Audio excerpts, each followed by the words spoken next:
Very exciting. Yeah, what? Very exciting to see my superstars here. I'm Leo, a value investor from China and a loyal fan of you and Charlie.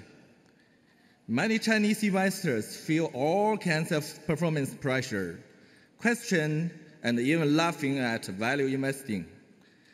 Many also believe that value investing does not apply to China, where the stock market just doubled over the last 6 months.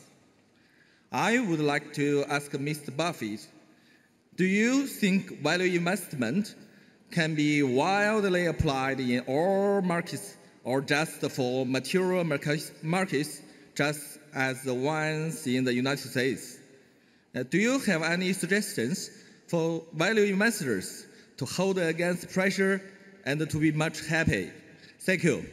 Okay, I'm not sure I got all of it, but Charlie will help me. I certainly think investment principles do not stop at borders. So if I were investing in China or any place else, India, UK, Germany, I would apply exactly the same sort of principles that I learned from the intelligent investor. I would think of stocks as a small piece of a business. I would think of investment fluctuations being there to benefit me rather than to hurt me. And I would try to focus my attention on businesses that where I thought I understood the competitive advantage they had and what they would look like in 5 or 10 years. So I don't think I would change the principles at all. I'm not sure I got all of the question. Maybe Charlie can elaborate on the rest. Well, the Chinese have a history of being very entrepreneurial and of gambling very heavily when they have the opportunity.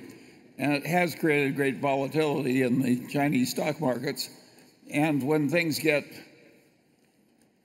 bouncy and prosperous like our internet craze here in the United States, China looks a lot like Silicon Valley. I think China would do way better to be more value investor minded and less absorbed in waves of speculation. So I think the more China copies the way Berkshire operates, I think the better it'll be for China. Yeah, there's a certain irony in that we would do the best over decades if we operated in a market where people operated very foolishly.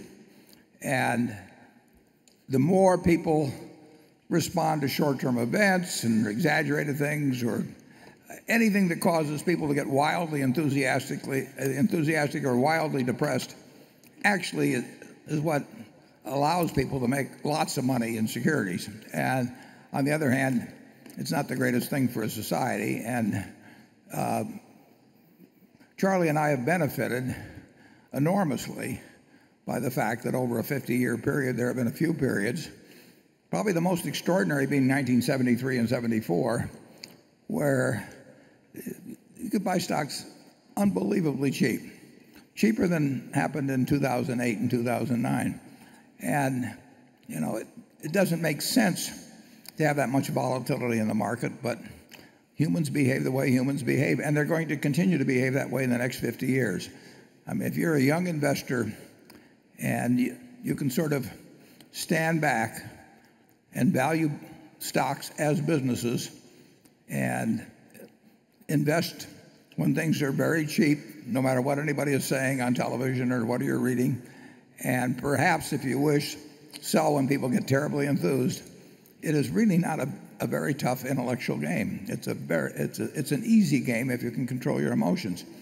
And as Charlie says, we've talked about it a little bit, that the Chinese market may be more, there may be more speculative influences in it even than in the United States, because it's a relatively new development and it may lend itself to greater extremes. And that should produce great opportunities. Charlie? Yeah, but there are great opportunities for excess and nasty contractions after unnatural booms and so on. I think China is wise to dampen the speculative booms, and I think the Chinese I don't think the value investing will ever go out of style. Who in the hell doesn't want value when you buy something? How can there be anything else that makes any sense except value investing? It never gets that popular, though. People are looking for an easier way. Yeah. And that's a mistake. It looks easier, but in fact it's harder. And there's a lot of misery to be obtained by misusing stocks. Yeah. Nobody buys a farm that make a lot of money next week or next month, or they buy it in an apartment house. They buy it based on what they think the long-term future is. And if they make a reasoned calculation of that and the purchase price looks attractive, they buy it, and then they don't get a quote on it every day or every week or every month or even every year. And that's probably a better way to look at stocks. Carol?